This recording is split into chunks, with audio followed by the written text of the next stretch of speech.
And welcome to Pulp Mythos. I'm Brian here with Spencer and Larry, and we're going to be talking about The Wheel of Time, the first three episodes of the new series that's on Amazon. Before we get started, please hit that thumbs up, leave a comment, subscribe if you've not subscribed already. But yeah, we're going to go right into this, and I'm gonna start, and then you guys jump in because I just want to basically give my background with the series, my lack thereof background with the series, and then how I sort of initially felt about these three episodes. I have read the first book. It was a while back, but I did read the first book. I've read none of the other books, so I know a little bit more about the lore. I don't know how the series ends, and I want to keep it that way for now, at least. So please, no spoilers in the comments in terms of the book. And as far as these three episodes, I had a blast. I watched all of them in one sitting. Thought it was solid world building. A little. Spencer had texted me. He's like, "This feels like a D&D campaign," and I was like, "That is an amazing way to describe this. It really does. It even plays out like a D&D campaign." In the way each episode is even structured, has sort of D&D session vibes, but initially, like I said, I enjoy the show. But yeah, go ahead, guys. Spencer, Larry, your initial thoughts. Well, like you said, that's the reason I was texting you that because the first part of the first episode, I I understood what they were doing, and I wasn't not interested, but I was like, okay, this doesn't feel any different because we've all, for those who don't know us or who haven't listened to us before, there isn't a one of us that isn't into uh nerdy shit. Like we all play D&D, we watch different animes, we read comics. There's the gambit of those kind of things. But when this show started, I'm watching it and I'm like, okay, this isn't really all that much different than Lord of the Rings or Game of Thrones or any of these other fantasy kind of shows. But as it was progressing, I'm like, okay, that I see that they're building the characters. And then, like I text you, it legit, you're going through the first part of a session in D&D where you're establishing some characters, you're establishing some NPCs, and then an encounter happens.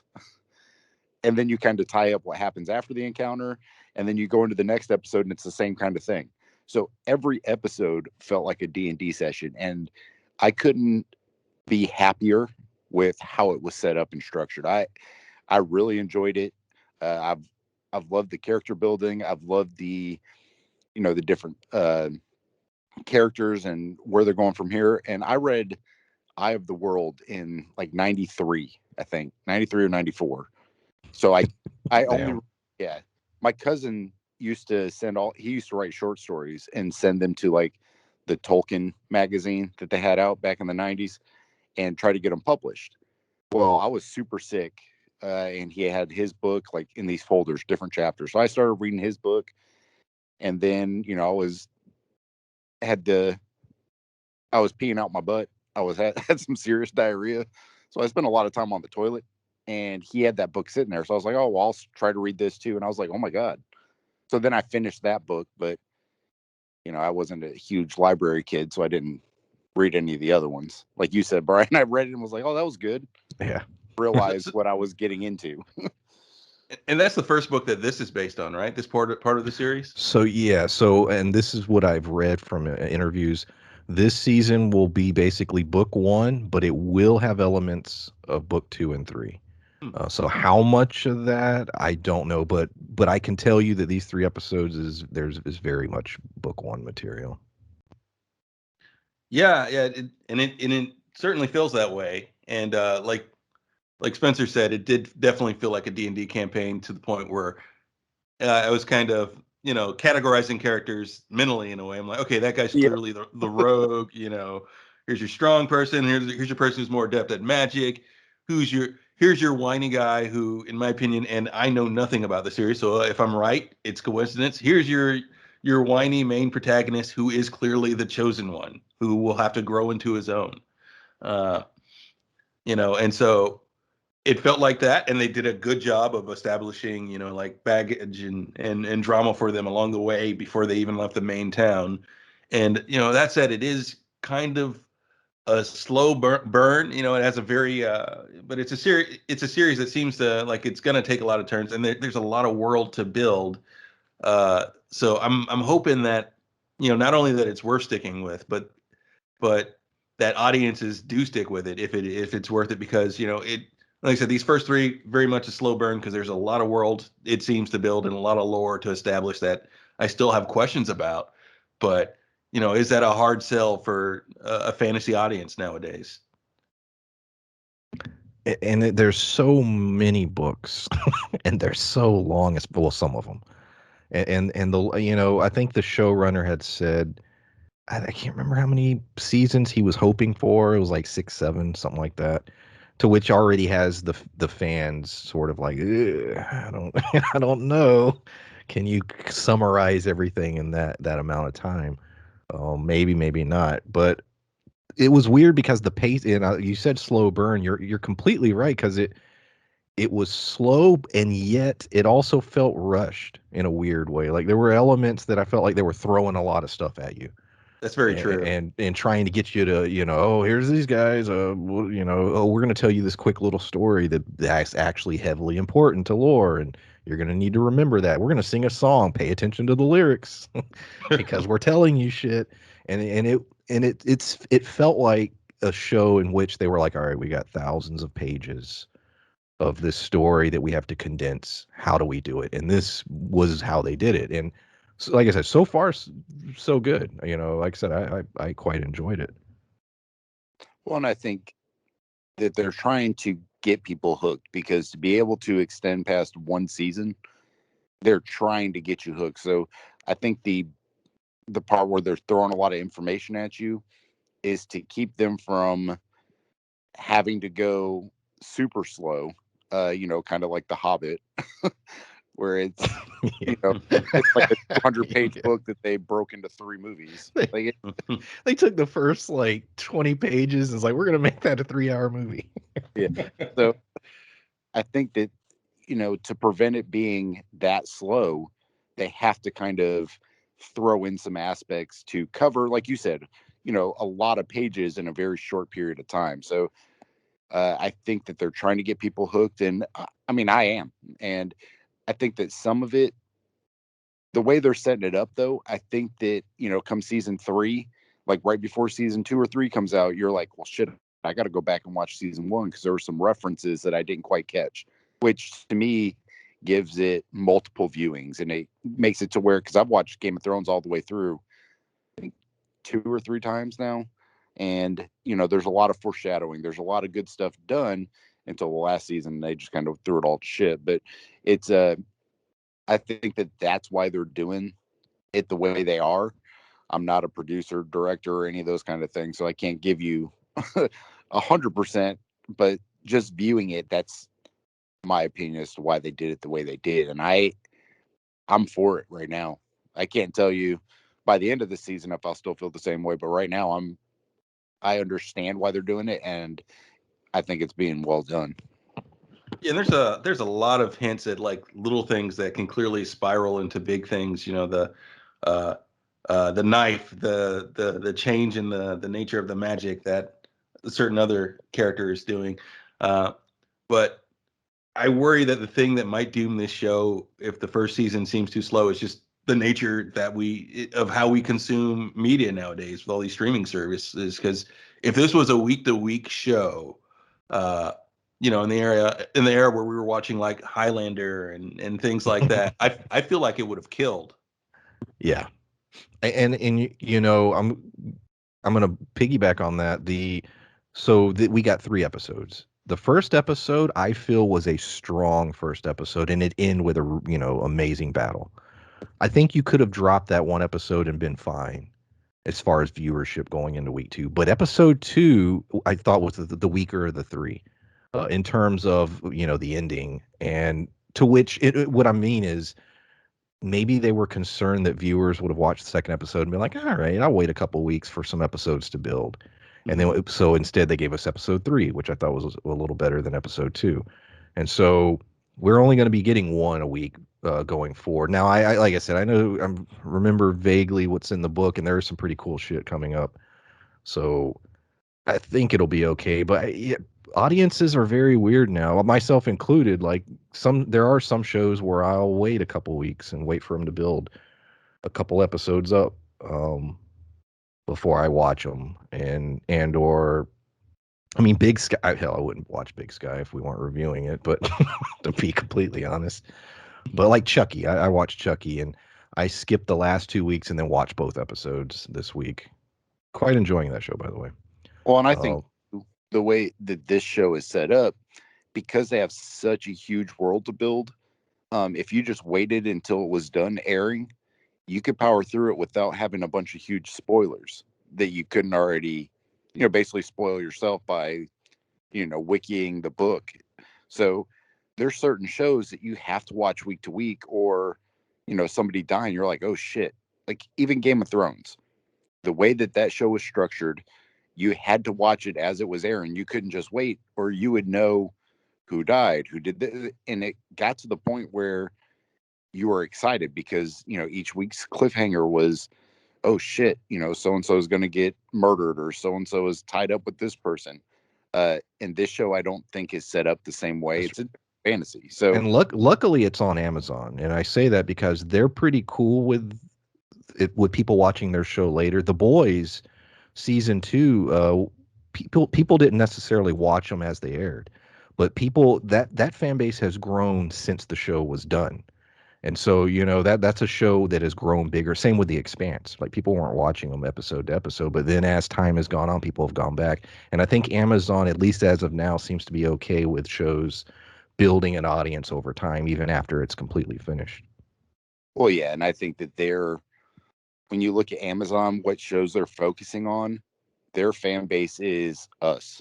They're focusing on like fantasy and comic and those kind of their clientele that they're looking at they're not looking at the Hallmark kind of uh clients. They're looking at us.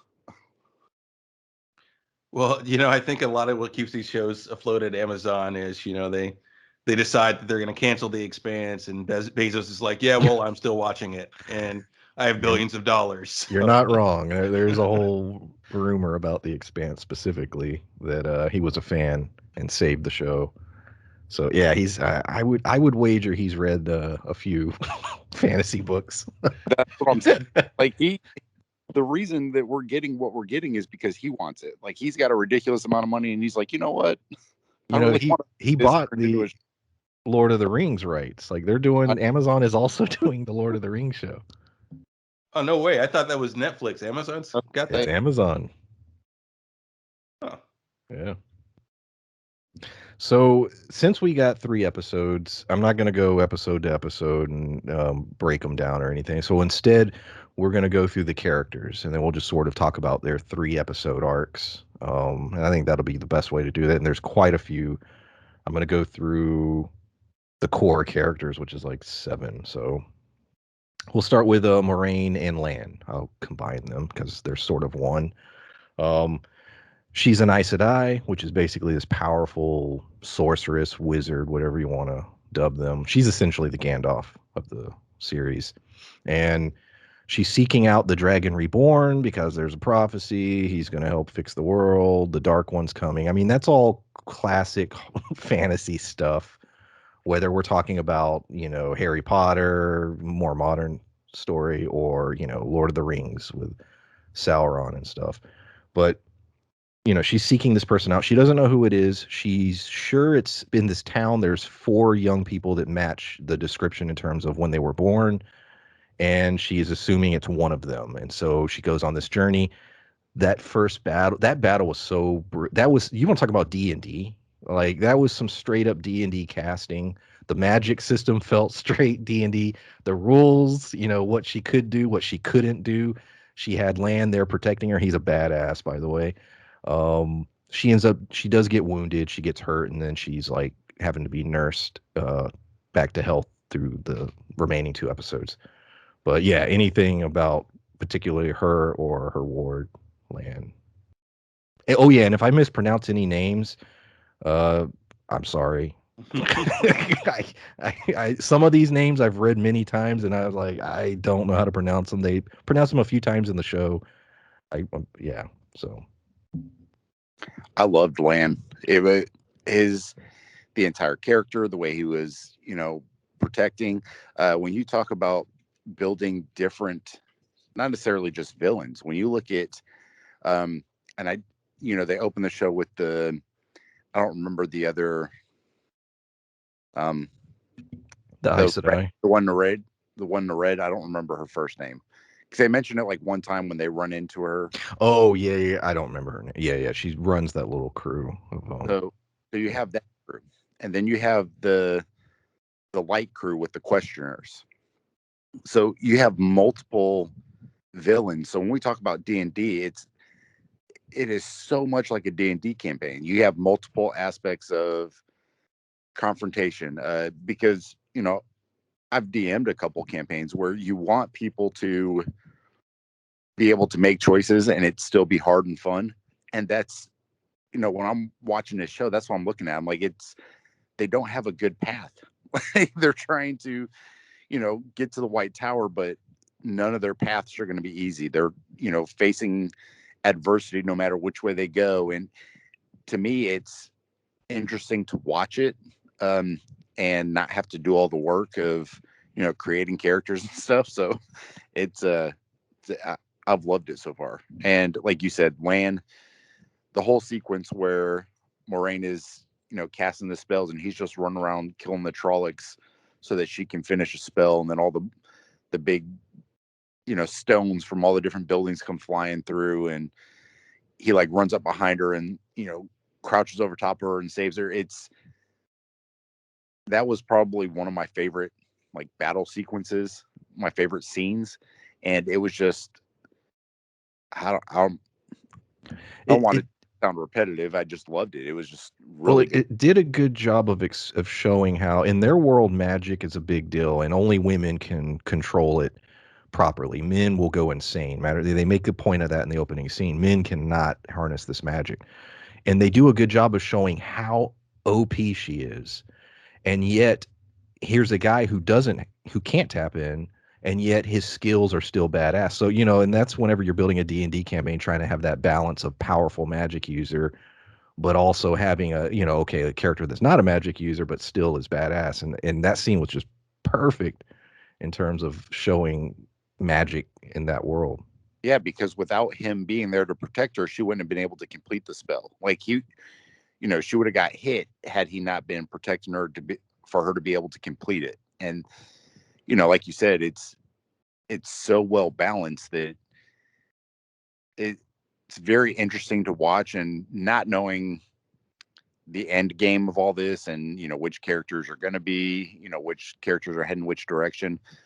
This to me has a very intriguing and world defining nature where they're showing us from the jump, like we said, the different D&D type characters. Like Larry was saying, there's the bard, or not the bard, the rogue, although we are Well, introduced there to is a the bard. bard. Yeah, there's a bard now. But that's what I'm saying. You see these, or like you see these characters and it's like, oh shit, these are legit D&D classes and characters and stuff. So I'm very interested to see if we run into what other classes we're going to run into.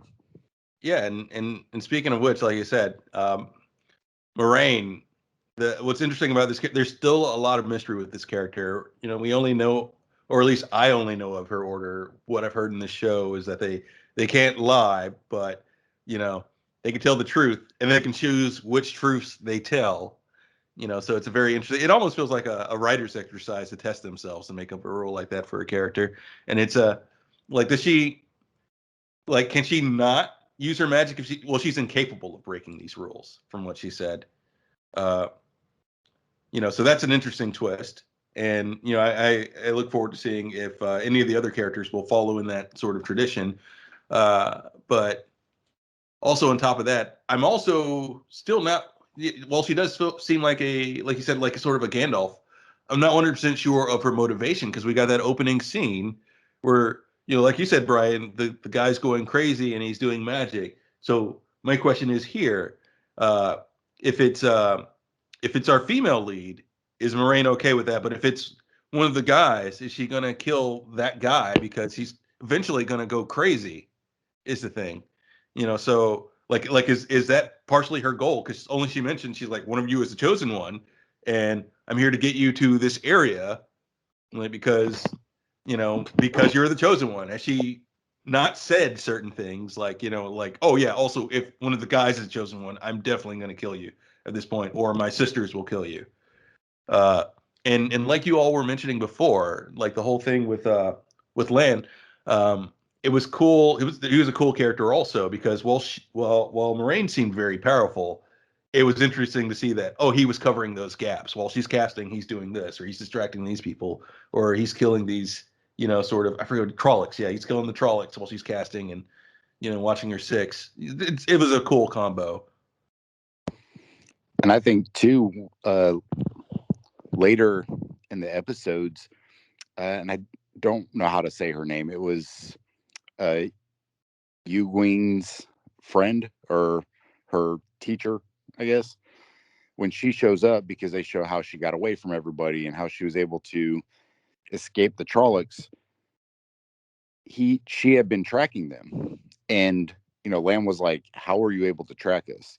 Which would also imply he's basically the ranger, because he was, he was really curious as to how he was being able to be tracked, because what they were doing, he was trying to take steps to prevent that. So it, like you said, the character building is so good. Um, it, Well, I am curious as to. I mean, they've established from the jump that it's the women are the magic users. It doesn't drive them crazy. They're the healers. But what a lot of it reminds me of too is Avatar, because the Last Airbender, not the movie.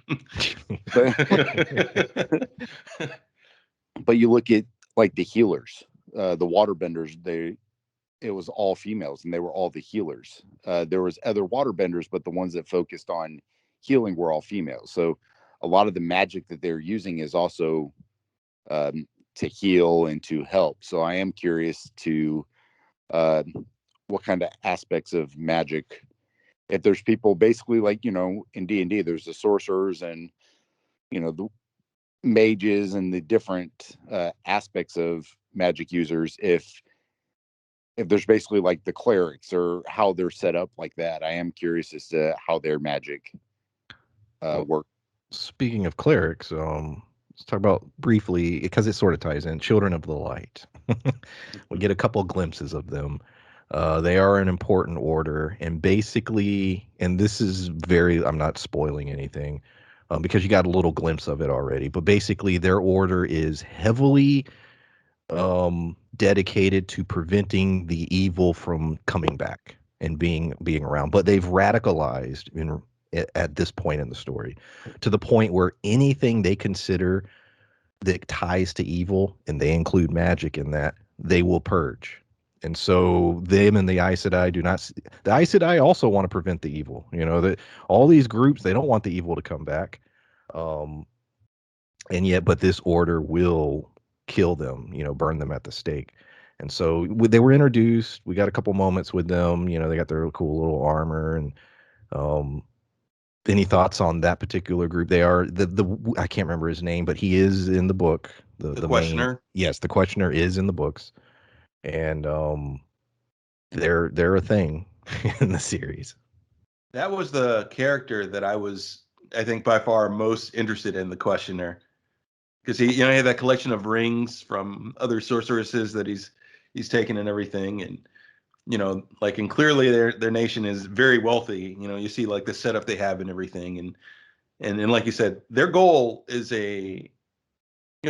good, but their means and how they're going about it, just seem Yeah, kind they're of just extremists. they're Yeah. extremist, and and it seems like like it's a very good real world analog in a way where there's a lot of people trying to accomplish the same goal in drastically different ways, and no one's really stopping to confirm who's right, because they're dead set on the idea that, no, I'm right, I know.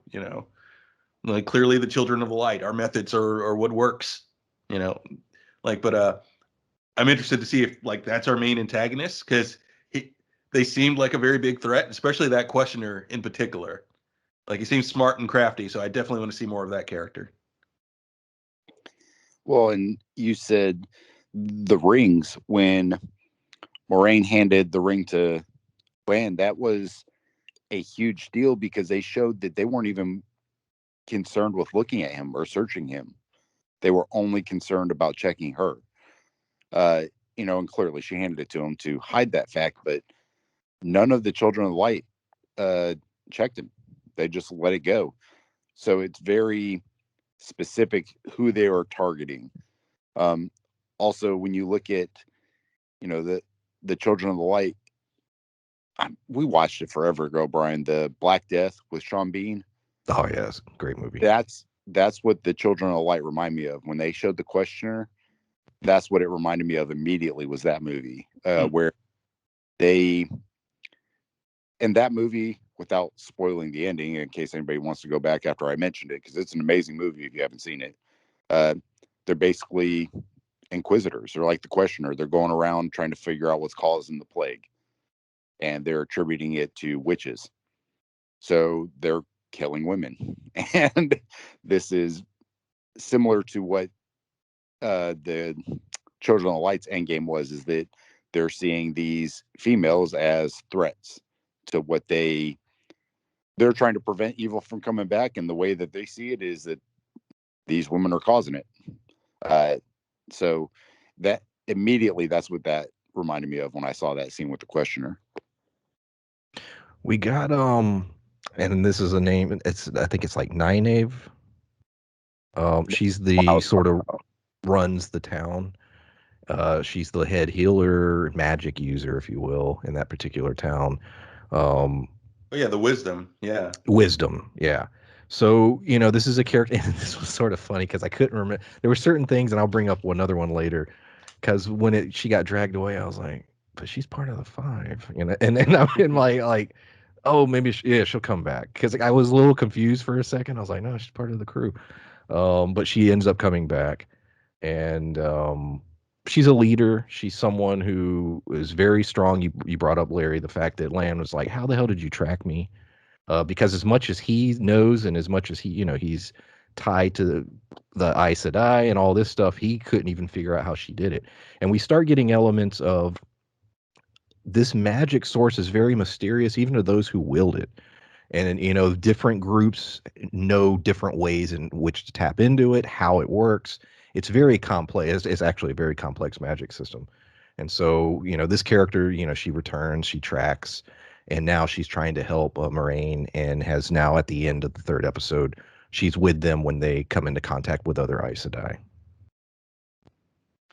Yeah, and I think that her character is real interesting too, because she's steeped in their local traditions and stuff, and the way that they cast, and the fact that Moraine, was telling, and I can't remember the other lead, her name. Well, when she was trying to show her how to use magic the way that she does, she said that Egwene. It's like Egwene. Yeah. Yeah, Egwene. Yeah. When she was telling her that, it's like, no, you don't listen to the wind. You command it. And I think that she's wrong and she's right. I think the traditional like wind listening and everything, that's probably how she tracked him, for one. That they only have like one half of a whole, essentially, that there's more to how you can use this magic, like you're saying, that you can get a more comprehensive, way to cast and control, their magic, if you use like both these methods, if you listen and you command, that sort of thing. Like, but I'm looking forward to seeing like how she, integrates into the crew, what her role is in all this, because it was interesting that they kept her alive for someone who knows nothing about the books. I was like, oh, that character was gone awfully fast, like, and then she pops back in, so it's like, okay, clearly there's more significance, and we're going to have like a separate journey here. Well, and I think you just mentioned it too. If they have multiple views of this same kind of magic, dog scratch self-callers like going apeshit. In case you hear the jingling, it's not like Christmas bells or anything. Although I do have a lot of those hanging up all over the place already. when you look at the magic and the way it's incorporated, having multiple ways to use it. And that's, goes back to what I was saying earlier, the mages, and you have sorcerers, and there's all different ways that the magic can be used. They're already showing us that there's multiple people who are able to use magic in different ways. And that's why I kept saying that, making the D&D analogies, is that I didn't look up when these books started. I know D&D came out forever ago. 1990 was the first one. Oh, okay. So, and he published almost one a year. Yes. Just about until a certain point. Yeah. But, when you look at how steeped in, like, he's got his own magic system, his own kind of, bad guys, and, the Trollocs and like all this stuff. But to me, it seems so steeped in basically D&D that it to me, coming from somebody who's, played so many campaigns and, been in charge of creating these, worlds for other people, it's so much fun to just watch it unfold. And because I don't know the ending exactly, where it's going is an adventure to me in itself. Yeah, let's jump into since you brought her up, Egwene, because she is essentially being positioned to be an apprentice and be the future of that town in terms of leadership and being the power, having the power and everything. But that causes a conflict, and I'm gonna have to bring him up now just because it ties in heavily with Rand, because it's clearly established that those two have a relationship. He's already talking about, he wants a family and this and that. But if you accept that wisdom position, you basically are a monk. You're like, no, I can't have a husband, I can't have kids, I can't do any of those things. So that starts a little rift between those two. But she's showing that she has a lot of potential in her power. When Moraine takes her to the side and it's like, yo, you're good at this. You could be an Aes Sedai. We get her and Perrin later. They escape the I'll call it the cursed city, and they're now on their adventure, and they've met up with this group who've taken them in and basically given them shelter and are going to protect them for the moment. But this is a very, it's interesting. They do such a good job of giving every party member, we'll call them party members, time to shine and letting us know who they are. They're very important because, as you said, Larry, yes, there is a chosen one in the group. But as the books progress, based on what I've heard, that's not important who the chosen one is. It literally is the group, and they are it is a group effort. They all bring something to the table, and that's sort of the focus of the series. It's sort of that party system, which goes back to what we keep comparing it to D&D, because that's how a good D&D campaign goes. Well, yeah, and I think Egwene's importance, in this group. I think because we got the whole, like you said, the song, and like you said, it's important to pay attention to the lyrics and everything. And when Moraine is explaining the meaning behind the song and what the town used to be named and how they stood against the evil and everything, I think Egwene will go back to that traditional role and become that town's wisdom, but have a little more knowledge from Moraine and everything. And I think that's not just a thing that's already happened. I think it's a thing that will happen again, and she'll be at the center of that stand, and that town will, be essential to fighting back against this evil. Yeah, when I look at it, I've played, talk about fantasy games too, whether it's Dragon Age, Witcher, all these things. Parts of this story, it feels like Dragon Age stole. Yes, absolutely. Yeah, definitely.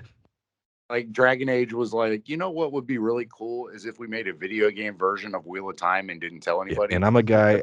I have a Ferelden flag on my wall, so I'm a Dragon Age guy, and I've read the books and everything. I 100% can tell you they took a lot from Wheel of Time. Yeah, and it doesn't make me mad because I played Dragon Age before. I mean, I read the Eye of the World first, but that's what initially got me interested in Dragon Age. And I was like, man, this story is the story behind all these characters. It's really cool. It's very fantasy. And as I played it more, I was like, huh, this seems really familiar for some reason. And like I said, I never got past the first book, and it felt very familiar. Yeah, like you said, it definitely one of those things where I'm seeing a lot of little things that may have inspired a lot of the current fantasy that we're seeing. And I'm glad you brought up Dragon Age. I didn't even make that connection. But it definitely seems pretty influential. Oh, the Inquisitor. What that was like yeah. like Inquisition. Well, look at the Trollocs. Yeah. Well, not only the Inquisition with the Inquisitors, but like what's that? Well, I'm not going to ask because that'll be a spoiler. Well, but it seems the evil ones are legitimately called Fade. And yeah. And look in Will of Time, and what's in Dragon Age? Yeah, that's where you go down. One of the things you're going into the Dwarven city to try and get further down, and then you run into the Fade. So Rand, some people are comparing him to Anakin Skywalker. I saw a little bit of that online. That's a good one. He really is. Although it shows that character could have been done better, because I think by the end of episode 3, because episode 2 he was whiny, almost Hayden Christensen like. Mm-hmm. But then he started to sort of already grow as a character, and by the episode 3, you started to understand a little bit. And I'll even defend him a little bit in episode 2.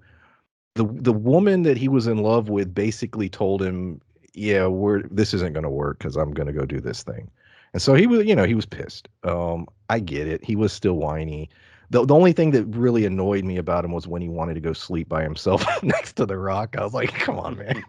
I was like, yeah, he was being, yeah. I was like, whatever, dude.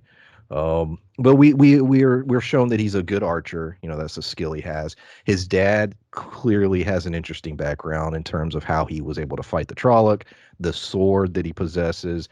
They don't go into it, but clearly there's a history there. There's something important that we weren't told.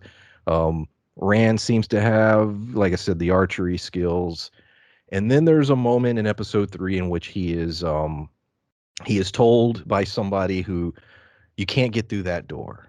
3 men couldn't break that door down, and yet he does break down the door. How? I'll leave it at that. But basically, he's showing that he possesses abilities that that a normal guy should not. And I guess we'll touch on that real quick because it ties into him. We're introduced to a character that has sworn allegiance to the Dark One and is basically going to give him over. This is a character that also has dreams. So the dreams are very important in this world, and there's a lot of talk about the importance of the dreams and the Dark One, I guess, sort of getting into your mind and everything. This person is killed immediately by the Bard, but it was an interesting character, and it was a cool thing showing you that you can't necessarily trust anybody, because some people have essentially signed themselves over to this Dark One. Although she pointed out she did it for what she thought were good reasons. And she was laying out her case that you're being lied to, and this is the truth. So it throws a little bit of who's telling the truth, what is the truth, what is the will, what is the source, what exactly is going on. And I thought that was it was a few lines of dialogue, but it really did help and explain a lot and set up a lot, I think. But any thoughts on her, Rand, and all that? Well, that's what I. Go ahead, Larry. Oh, thanks. But yeah, that's what I love to see in a character. You often hear me complain about a character being bland or having a lack of motivation. She didn't view herself as a good guy. I mean, as a bad person, and wasn't doing it for quote unquote evil reasons. She sees the cycle, the natural kind of cycle that they have in their world, as sort of a purgatory in a way, and she sees it as it needs to stop. And so she thinks she's doing a good thing, and and she thinks what our antagonist is doing is actually a good thing. So it made sense, and it was it's a good way, I think, to play with perspective and the sort of even at some point maybe even make some of the heroes question, are we the good guys in this? And I think we're going to get a lot with that because there's a lot of setup that could pull it in that direction. There's the whole idea of, male sorcerers losing their mind. So if any of these characters are sorcerers, which they all seem to be, uh, if all the ones except for Egwin, should they be? Like is the little clip we got at the beginning of them killing that male sorcerer, are those bad guys? Because we saw the amount of power that a sorcerer can have from Moraine. So should male sorcerers even be allowed to exist because they're that dangerous, and they absolutely do, as far as we know, lose their mind. Well, and I think too, when you talked, Larry, just now about the temptation of going over to the dark side, um, the rogue character whose name escapes me, the guy who's gambling all the time, Matt. he already 100% feels like that's the direction he's going to go, because he doesn't seem to be on board with the rest of the characters as far as uh, taking this whole thing as a sign of, a quest or a sign of, their chosen path.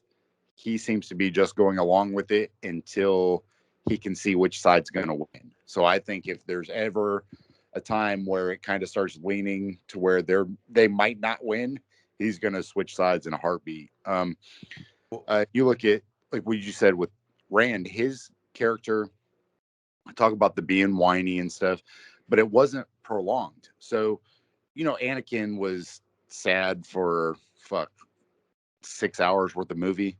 But you got Rand, who was a little heartbroken because the love of his life was like, yeah, I got to choose this over you. And he was hurt by it, but it didn't define his character. Even the bartender lady who was saying, yeah, I'm choosing the dark side. Oh, my braid makes me look too much like her. They were playing that up, but he was still able to break free of that. So to me, it showed character growth. In a very short period of time, Rand was, and like you said, the Hayden Christensen version of Anakin being super whiny was irritating. And even though they showed Rand being kind of heartbroken and being young, being the woe is me kind of character, that didn't define his character. It was a period of time where he was sad and then he got over it. So uh, to me, showing that makes it less worrisome for me as far as the character goes, because it did, like you said, it showed character growth very quickly. Well, I agree on that, and I'll even say if he does it a few more times, I'll actually hand wave it because you You know will. well, yeah, I imagine because this is something like they're in their early 20s, right? And he spent his whole life thinking that he was going to marry this woman and they would have kids, repeat cycle, etc. And he built his whole idea what his life would be around her. And it seems like up until recently, she's roughly done the same, so there's a lot of history there. And it's almost unrealistic to ask him to stop whining after a few days. You can imagine he's going to be a little butthurt for a long time. And I'm glad you mentioned Matt too. Is it all right if I transition to that Yeah, character? yeah, he was the next on the list. Yep. Okay, cool. Because like you mentioned, like where Matt's allegiance seems like it's on the fence. I think there's more going on there. And like I said, I'm the one who knows the least about the books, but I like you mentioned earlier, Spencer. I've played my fair share of D&D campaigns. He took a knife from a cursed city where he was told to touch nothing. So I think he's cursed himself already. He just pulled Abu.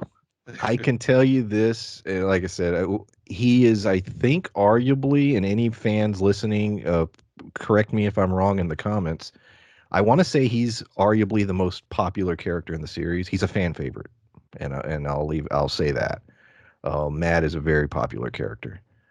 We get the line of dialogue. He has his poor background, and his parents are shitty, and he is a thief, but we get that moment in the bar where he's told, "Yeah, isn't it great when you leave the place you're from, you can become anybody."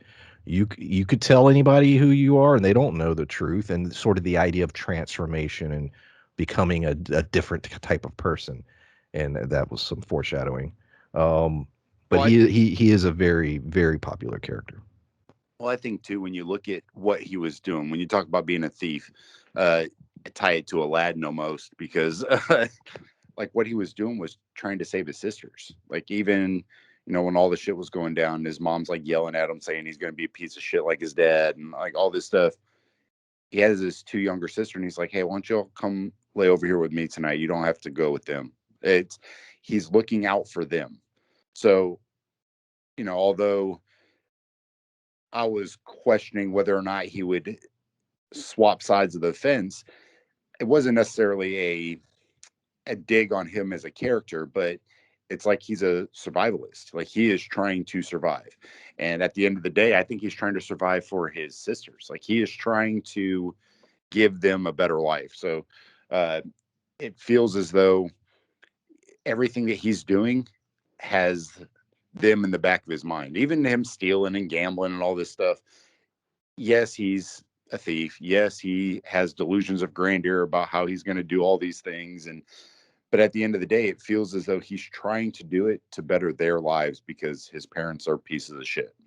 And I think you're right about that. I think that's one of the things that, because I truly do believe he's cursed, because there was this whole, in the tell about the city, one thing they mentioned and emphasized was that, like people believe that greed doomed them, so I think that the knife is influencing him to take greedy or selfish actions, and I think that, he's a character that is fighting that a great deal. And like you said, those thoughts of his sister, of his family, is one of the things that's helping fight the influence of this cursed object. And I think he's loyal enough. I think, like, without that knife, that Matt is 100% a ride or die character, that his loyalties will win out, that he'll be personally strong enough to fight this off. Because he showed a lot of it seemed very much like he was that person prior to having the knife, and he had few doubts. The next part of this crew, but yeah, Matt's very popular, and yeah, very interesting. And it's also interesting that you can live in a tiny little town and still have poor people. It's like, damn, man, yo, yeah, what the hell? Matt Garlaxle. Um, yes, in a manner of speaking, yeah. I posted a picture in the chat. Oh shit, is that him? That's his book. What he looks like in the books. Oh, cool. So, and that's why he's popular. The Perrin. Let's go into Perrin. So this was the thing that was puzzling me. I was watching it and I was like, the moment when he accidentally kills his wife, and I was like, I don't remember that at all. I think I would have, and then I thought, well, maybe it was quick, and I whatever, and I didn't think much of it. So I looked up online that was made up for the show. So Oh, there you go. But it was puzzling. I was like, I think that would have been pretty fucking important to remember. But we'll say, okay, that happened. So that we'll talk about the show. That affected the character. He's the one, like you said, he's the big strong guy. He's a big dude. He's swinging the axe, real strong. And then we keep having this thing where these wolves are following him, and you're like, are they trying to hurt them? But then there's multiple times where it seems like that is not the case. One of the wolves comes up and licks his wound. It appears that the wolves lead them to this group of people that are helping them, almost as if the wolves are working with him for some reason. So there's hints that there's something going on there that it doesn't quite tell you exactly, but there are hints. And like I said, we have the moment with the wife, which is affecting him emotionally. I also think, and this is pure speculation, when he's swinging the axe and he's killing the Trolloc, and you see almost that rage moment, the way they edited it, it almost felt like he was tapping into the source. Um, I don't know if that was on intentional or not, but that's the vibe I was getting. That being the magic. Um, but yeah, yeah. we had that, and then him and Egwin are together right now. So yeah, thoughts on Perrin and anything I said or didn't. Well, it's funny you mentioned that, because I was very surprised at that scene, because of all of the characters, he seemed like the one that was like least used to a life of violence or inflicting violence on anything, but it's except for in that scene. So maybe he was, because he seems like the most kind-hearted of the characters, you know. So maybe he was tapping into something there. It is a little interesting that, you know, they added that scene for the show with him, you know, accidentally killing his wife. And I don't know, like maybe, and I've never read the books, maybe the character is very guilty about the way things went down in their town, and maybe they wanted to add to that in some way, I'm guessing. But you know, that's a big part of a character's life to just add in for the show. I agree. Yeah, there's a lot of controversy about it. I immediately just felt like he was the barbarian character. He tapped like into the berserker rage or whatever, and he did snap out of it when he killed her accidentally. That's immediately that's what I when I saw him go, like being kind and helping everybody, and then all of a sudden when he started fighting, it felt like a different person. That's why immediately I was like, oh, the barbarian. What? But it could, but that's why I brought up the source, because you know, Oh yeah. man. So I that was my, so you guys saw it too, because I was like, is he tapping into the source, and that's why that happened, and maybe it was the show trying to already start establishing the idea of the dangers of men tapping into it. This Well, is me speculating. Yeah, I don't. That's a good point, because it have clearly may have affected his mind in that moment. Well, and I think too, they show that he was bit, I think, by one of the Trollocs, and that it's affecting him also. So we don't know at what point, because I remember them showing it happening, but what if when he got bit, that's what made him kind of black out or not be able to control what he was doing for a moment. And I think that ties back into the wolves too. Because I I was gonna look it up like almost immediately. I was gonna look it up, but I didn't want to be spoiled. But I look at the way the character is built. I don't know what a Trolloc bite will do. I don't know if that makes you a Trolloc, or if it's like almost like werewolf or vampiric kind of thing. If it's going to change him, who he is, or if it's just infected and he's going to end up losing his leg. Like I don't know. But I think I think that ties into the wolf stuff. I think that ties into why he ended up killing his wife. I think that the bite has more to do with it than what the source does. But that's just my thought. And you may be right, because he has been hiding that for a while. You know, I forgot about that part of the character, that he's clearly been scratched or bitten, and we have, like you said, we have no lore on that. Well, at least I haven't read the book, and you haven't read the book in years. In the I do know some. I'm not going to spoil it though. I'll leave it with what you speculated. Well, yeah, and I think the wolf thing, like you said, Spencer, that may have to do with how he uses the source. Since everybody seems to do it differently, he may tap into like more primal magics, which, like you said, makes him the Druid. berserker of the crew, and also the druid. He's a berserker druid hybrid of some kind. Yeah, because we're gonna and so like I said, they're gonna start going into books 2 and 3. There's an episode that's titled the third book's title, so people are already like, how are they gonna do this? In terms of a long term, we'll see at the end of this season and stuff, as far as, okay, the story's making sense, the pacing is good. I see how they're going from here to here. There's some really good YouTubers that are huge fans of the series, and I've watched a couple of their videos that they break it down. Daniel Green, I believe, is like the big one. I highly recommend his channel. He has a lot of cool videos on it. Although he's very upfront with it. Oh, this will spoil this. So if you don't want certain spoilers, he'll tell you what he's going to talk about. So um, Well, to this day, I don't know how it ends, and I on purpose. I never looked up the spoilers for the ending. Well, and I think that's part of the book series itself too. When you look at the Wheel of Time, it's almost like a circle.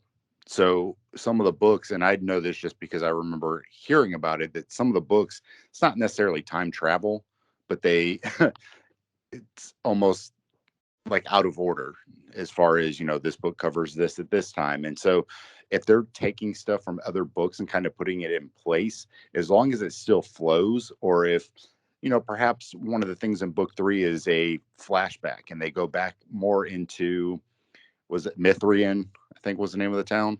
So if they go back into the lore of that or something, I think that as long as it's done to where it makes sense and still flows, them pulling aspects of other books doesn't necessarily mean that they're going to rush over a lot of things. It could just be them trying to replace stuff in a slightly different order so that it makes more sense on the big screen instead of Game of Thrones did that. Yeah. Where they would pull things from other books, and you're like, oh, okay. Or they would take things that happened over like 3 books and just smash them all into one section because it didn't make sense to. Or they rearrange some things timeline wise, if I recall. Yeah, because in the 4th book, the Feast of Crows focused on some other characters, and it was going on at the same time as Yeah. 3rd book. So them mashing that stuff together wasn't a bad thing because it was all happening around the same time anyway. So I think that some of this might be indicative of some of those things going on, but I don't know for sure. Well, yeah, and I imagine it makes more sense to play with a timeline in this series more than other. I haven't read the books, but the name and some of the lore I've heard so far within the show, I mean, correct me if I'm wrong, implies that this is a cycle that has happened and will happen again. Spoiler, Larry. They say she talks about that at the beginning of the first episode, the will 3rd cycle. These are all things said in the show. The wheel keeps on turning. They talk about the reincarnation. So that yes, that is stated openly in the first 3 episodes. The idea of a cycle that keeps going. I was trying to unmute myself. Has anybody watched Watch the what? You broke up. Magicians? Magicians? Oh, Magicians. Okay. It I sounds was like say no. I haven't like seen pigeons. I have not. I've heard good things. Okay, I have. You watched all of it? Yeah. It's only 6 seasons, and they're not super long seasons. It was all on Netflix. It was one of my pandemic watches, and then I had to wait for the 6th season to come on because that was airing while I was watching the other ones, and then I went back and watched it. And this is kind of a spoiler for season 1. So if you really want to get into the show, don't listen for the next like 30 seconds, I guess. When you talk about Wheel of Time kind of things, throughout the first season, you're finding out that they're trying to rewrite their own stories. And they're like on the 38th or 39th try, and they fuck up and they basically start over, and they keep starting over because they're trying to rewrite this past. You look at, movies like The Butterfly Effect, like all these things where this isn't a new concept, where they basically are trying to rewrite the wheel by basically fucking up and then starting right. Again. So I love that you use the butterfly effect. When you look at the original ending where he goes back and strangles himself in the womb, it's like it's a good reference point. But that's not a new concept as far as rewriting the past by fucking it was when Jordan wrote it in 90. No, you're right. I mean, like I said, the show says it. It's not a spoiler or anything. The show says it. Now, what all is? I'll tell you this: the thing that really puzzled me about this show is the opening chapter of the first book is very important, and it's a big deal. And I'm shocked they didn't put it in this at all. And I'll leave it at anyone who's not read, it's fine if you don't read the books, but go read that first chapter because I think it'll explain a lot of shit. It's interesting. I'll say that much. And it sort of helps set the stage for the show. Well, I might go back and read that now. Yeah, just go. It's one chapter. Just go back and read the very opening chapter, like the prologue of the first book. You may be implying something that I was potentially going to say here, like because much like what Stephen King was trying to do with the Dark Tower movie, they may actually be doing with this show. If that's the theme of the Wheel of Time, what if we're not on the same iteration as the books? What if that's why he wound up killing his wife? Like I said, I don't know how the series ends, so I don't know if if things are fixed in the. So I don't know. I don't know if that's possible. Where the ending of was heavy spoilers for Dark Tower. The ending of Dark Tower, it's like, nope, we're back on the cycle. We start, it starts over, um, and then like you said, the film was another iteration. So I mean, it could be, but like I said, I don't know how Wheel of Time ends, so I don't know if it sets up for that or not. I hear I Stephen. don't. It's funny you mentioned Dark Tower. I hear Stephen King is not a fan of these books. Was Dark Tower written in response to? Was it written first, or was it? I want to say the first Tower book was written before 90, if I'm not mistaken. Wasn't it written in the 80s? I could be wrong. I thought it was in the 80s. But he But was slow as shit writing them. that's true.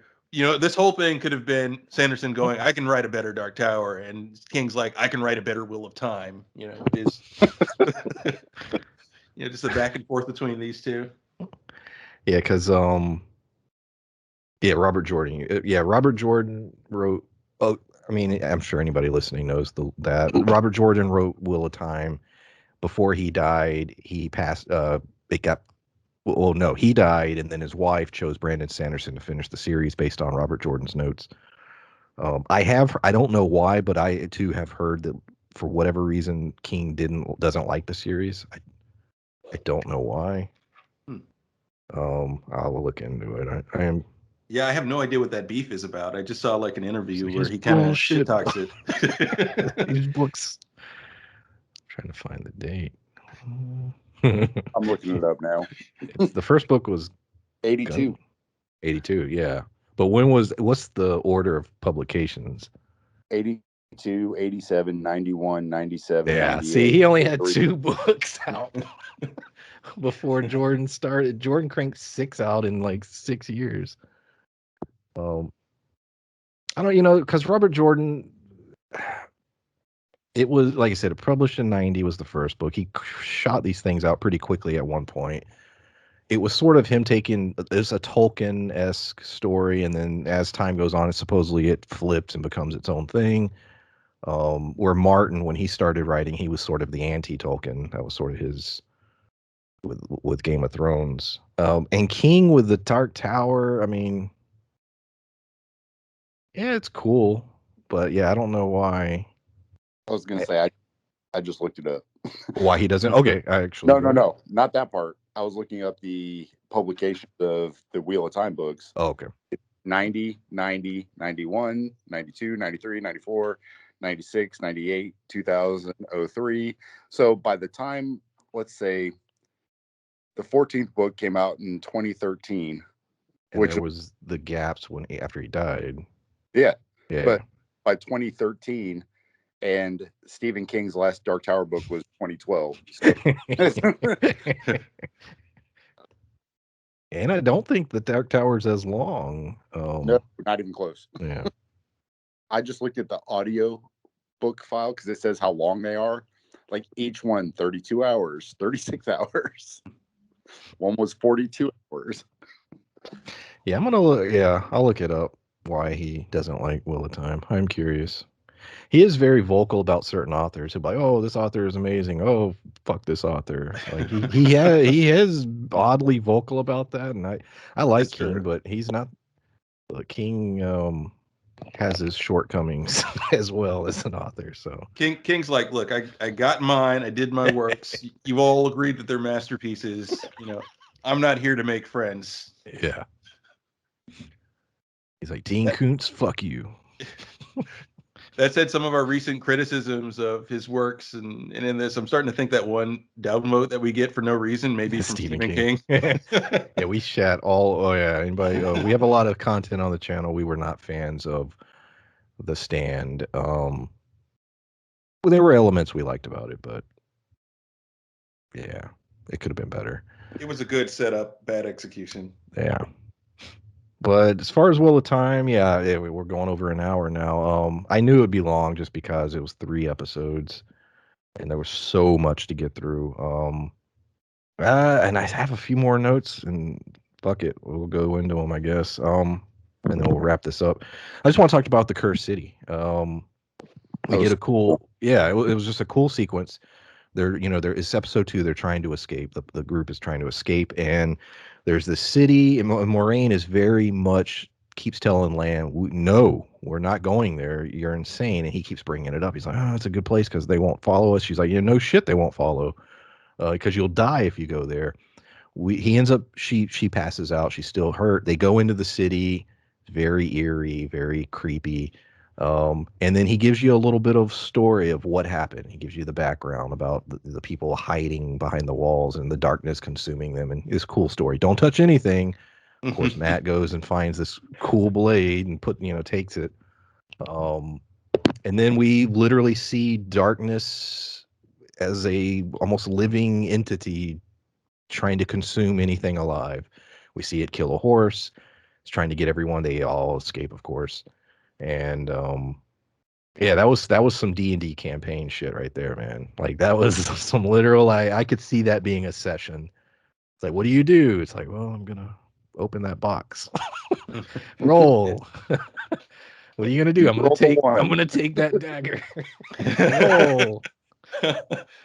Like, and I love that it did the one thing that you never do in D&D, that it split the party.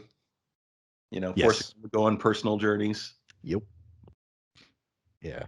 Split them into 3. And then brought in a new party member. And then and what was cool is that each group went in a different direction, but all had cool, interesting things to do, new characters to meet, and other sort of sub storylines going on. So yet all of them still connect to the overarching story about figuring out who the Dragon Reborn is and how to defeat the Dark One or whatever.